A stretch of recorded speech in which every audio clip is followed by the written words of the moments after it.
terbakarnya api, diselamatkan daripada perampokan. Apabila surah Yasin dibacakan ketika orang mau ajal menjemput, maka mempermudah ruhnya untuk keluar. Ketika dibacakan di kubur atau dibacakan waktu tahlil, maka akan meringankan siksa kubur bagi mereka yang meninggal. Kemudian surah Hamim ini mempermudah di mana di alam kuburnya gelap gulita, begitu kita istiqamah semasa hidup kita di dunia, maka kuburannya akan menjadi terang. Ketika kita istiqamah membaca surat Idza waqa'atil waqi'ah, ini memperlancar rezeki. Ketika kita istiqamah membaca surat Tabarak, maka di alam kuburnya akan diluaskan di dalam kuburannya. Pendek dikata, orang yang menjadikan Al-Quran menjadi teman, ini dirindukan oleh surga. Siapapun orangnya, kalau tidak mampu untuk menghafal satu surat, setidaknya kita membantu dalam perjuangan bagaimana dan kayak apa supaya terwujudnya anak ini bisa membaca Al-Quran. Bahkan seorang yang penghafal Al-Quran dijamin ketika meninggal dunia jasadnya ini tidak akan hancur. Dan nanti insya Allah seorang penghafal Al-Quran ini tidak hanya bermanfaat untuk diri sendiri, tapi kedua orang tuanya akan dipakaikan mahkota untuk dipersembahkan untuk kedua orang tuanya untuk sama-sama dimasukkan syurga Allah Subhanahu wa ta'ala.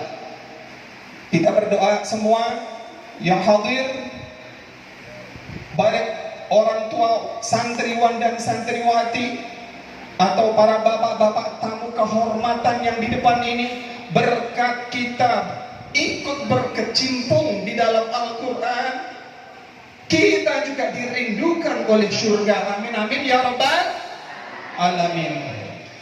Yang kedua, wahafidil lisan. Surga itu merindukan kelompok mereka yang mau menjaga lisan. Wahafidil lisan, tutur katanya selalu bagus, tidak mau menyinggung perasaan orang. Mulutnya ini selalu basah dengan bacaan ayat-ayat Al-Quran. Dan yang ketiga, surga ini merindukan wa mut'imil ji'an, jadi merindukan kepada mereka golongan orang-orang yang suka memberi makan orang yang lapar.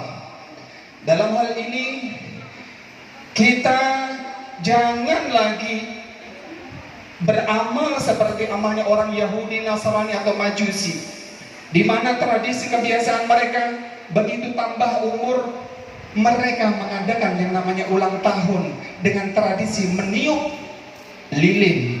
Itu adalah ajaran dari Yahudi dan Nasrani. Kita orang Islam yang tahu, setidaknya jangan lagi kita mengikuti daripada ajaran mereka. Khawatir ketika kita melaksanakan itu ulang tahun dengan meniup api, setelah ulang tahun ketabrak mobil. Kenapa? Karena itu mendatangkan bala, bukan menjadi sedekah. Tapi biasakan ketika ulang tahun, panggil jamaah masjid, panggil orang-orang untuk bisa sama-sama duduk bersama, memanggil ustadz untuk bisa doa selamat dan diberikan makan. Itu nilainya sedekah. Yang namanya as-sadaqatu tadfa'ul bala. Yang keempat, yang terakhir, yaitu wasaimina fi Ramadan. Surga itu merindukan kepada mereka orang-orang yang mau berpuasa di bulan Ramadan.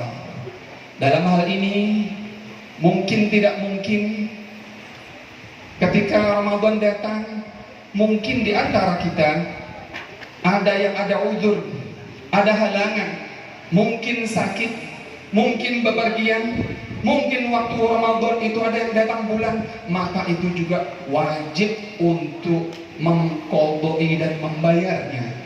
Tapi bila mana puasanya tidak sempurna, jangan diharap surga merindukan kita semua. Para bapak, para ibu, hadirin yang dimakan Allah Subhanahu wa ta'ala, ada salah seorang ulama ditanya oleh umatnya, di mana ulama ini zaman tabi'in. Beliau ditanya, wahai Pak Imam, apa yang menjadikan engkau bersabar, menjadikan engkau bersemangat untuk mengajar Al-Quran, padahal usia engkau sudah tua 70 tahun. Apa gerangan yang menyebabkan, yang memotivasi kalian, yang memotivasi engkau selalu istiqamah dan bersabar mengajar Al-Quran? Jawab beliau apa? Aku ingin masuk dalam bagian hadis Rasulullah yang berbunyi, man ta'allamal Qur'an khairukum man ta'allamal Qur'an wa 'allamahu. Yani sebaik-baik kalian yaitu orang yang mau mempelajari Al-Qur'an dan mau mengajarkannya kepada orang lain. Ini semua berharap kita juga masuk dalam bagian orang-orang yang dirindukan oleh surga, di mana kita pada saat ini mengikuti prosesi daripada wisuda anak-anak generasi Qur'ani sebagai generasi penerus.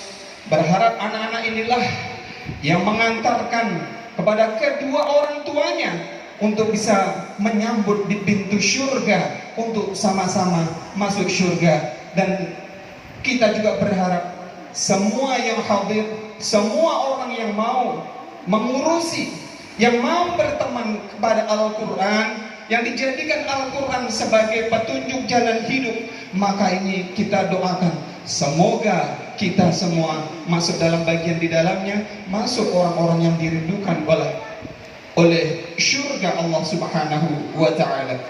Para bapak, para ibu, hadirin sekalian yang dimuliakan Allah Subhanahu wa ta'ala, ingin sebetulnya kami melanjutkan tausiah ini, namun dari awal kami dipesani oleh panitia karena mohon maaf acara begitu masih panjang, masih banyak, maka kami ini dibatasi sebagai kultum saja. Kuliah 7 menit sebetulnya. Akhirnya mohon maaf, mungkin hanya ini yang bisa kami sampaikan. Salah khilaf, mohon beribu-ribu maaf atas segala kekurangan, dan banyak-banyak terima kasih atas segala perhatian. Hadallahu wa iyyakum ajma'in wa billahi taufiq wal hidayah wal ridha wal inayah wal 'afwa minkum. Assalamualaikum warahmatullahi wabarakatuh.